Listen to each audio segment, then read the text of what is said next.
Som a les Cabanyes, el poble nadiu de Josep Torres i Bages, reconegut com a penedesenc, com a bisbe de Vic i figura senyera en el pensament polític, intel·lectual i religiós català del segle XX.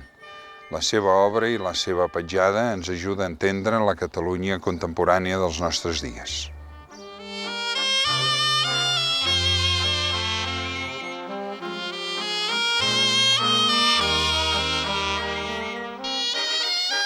El 12 de setembre de 1846 naixia aquí, en aquesta casa pairal del segle XVIII, Mas Gomà, Josep Torres i Bages, fill d'una família de propietaris i terratinents importants que ben aviat aniran a viure a Vilafranca i es traslladaran allà, tot i continuar mantenint les seves terres en aquest indret.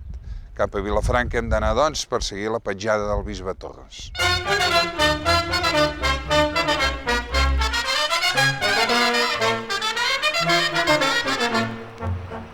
L'any 1854, la família, moguda per la incertesa dels esdeveniments polítics i també militars de les Carlinades, decideix traslladar-se i d'aquella casa pairal de les Cabanyes ve a Vilafranca, a aquest casal gòtic, que a partir de llavors és conegut també com a Cal Gomà. Aquí s'instal·la la família, en realitat són dues cases que es reformen i s'ajunten, i és aquí on el Josepet, que així li deien, ve i comença a estudiar les seves primeres lletres a Vilafranca.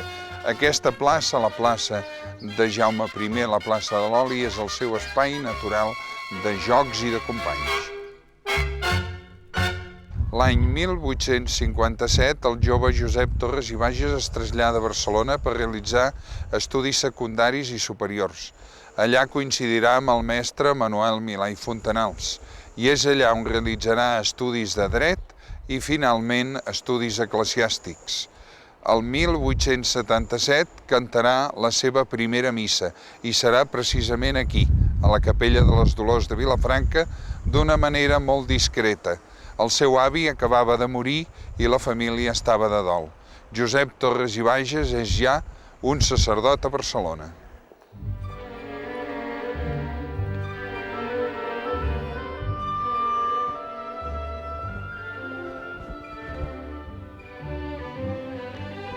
Molts anys després, el bisbe Josep Torres, bisbe ja de Vic, recordarà aquella primera missa aquí, a la Capella de les Dolors, i, amb les joies de plata de la seva mare, que ja era morta, farà realitzar dos canelobres que es posaran justament aquí, a banda i banda de la imatge de la Mare de Déu. Canelobres que desapareixeran el 6 d'octubre de 1934, quan aquesta església és cremada, com es crema també el convent de les monges carmelites de clausura, convent on ell hi anava sovint, quan era a Vilafranca, a realitzar exercicis espirituals. Josep Torres i Bages farà, sobretot abans de ser bisbe de Vic, sovintejades estades a Vilafranca. Ell és a Barcelona, és capellà de les monges de Vall d'Onzella, però sovint ha de tenir cura del patrimoni familiar, perquè encara que la família viu a Barcelona, les terres i totes les hisendes i masoveries que tenien pel Penedès estaven a cura primer del seu germà, després del seu cunyat. La mort de tots dos i el fet que el pare sigui gran fa que Josep Torres i Bages hagi de tenir cura de tot el patrimoni familiar.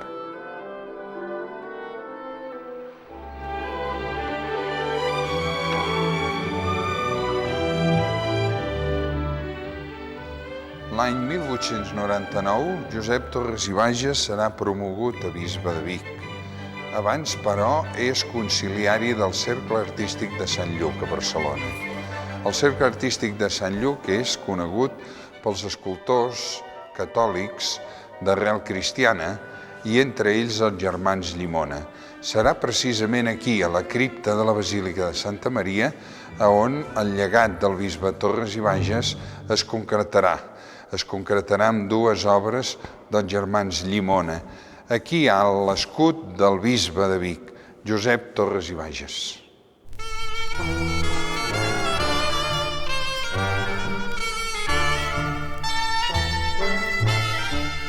El patrimoni familiar de la família Torres i Bages ha quedat en mans del que és bisbe de Vic. D'aquí que ell pugui fer encàrrecs que han d'embellir la població de Vilafranca. entre ells aquest enterrament de Jesús que tenim aquí a la cripta, que és la mostra més extraordinària de l'escultura catalana del segle XX que conserva tot el Penedès. A més de l'enterrament de Jesús que hem vist, encarrega Josep Torres i Bages a Joan Llimona també una imatge de Sant Fèlix. L'any 1916, el 30 d'agost, s'estrena aquest altar amb la nova imatge de Sant Fèlix, patrocinada pel que havia estat bisbe de Vic. Josep Torres i Bages, però, no la veurà mai. Ell mora uns mesos abans d'aquell 30 d'agost de 1916, en què Vilafranca tenia una nova imatge de Sant Fèlix.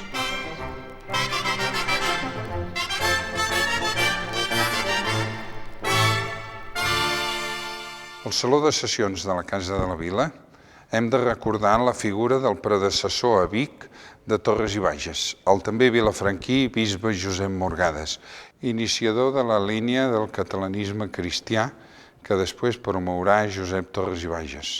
Josep Morgades és el restaurador de Ripoll, el promotor de l'ensenyament del catecisme en llengua catalana.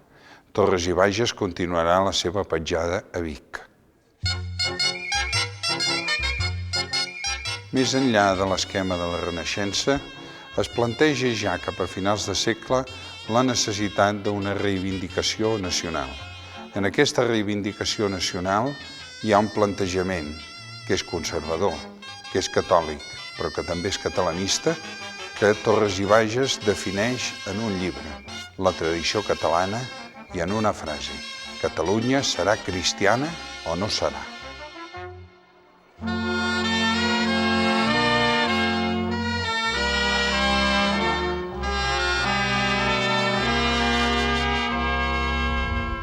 En el procés de recuperació de la identitat nacional hi ha també, evidentment, el procés de recuperació de la història, una recuperació de la història que passa pel seu coneixement.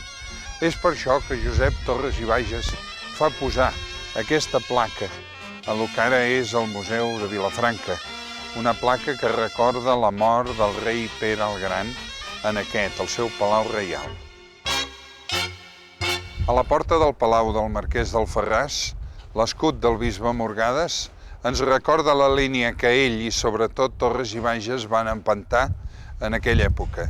Una línia d'un catalanisme cristià enfrontat a la postura de Valentí Almirall, republicanista federal, que entenia que Catalunya s'havia de portar endavant des dels obrers i des de les fàbriques, i no, com deia Torres i Bages, des de les idees i els postulats rurals, des de la família cristiana que està vista i està situada sobretot en els entorns pagesos. L'any 1969, Vilafranca dedicarà al seu bisbe, a Josep Torres i Bages, aquest monument en pedra de Montserrat, on es recorda l'indret on va ser investit bisbe de Vic.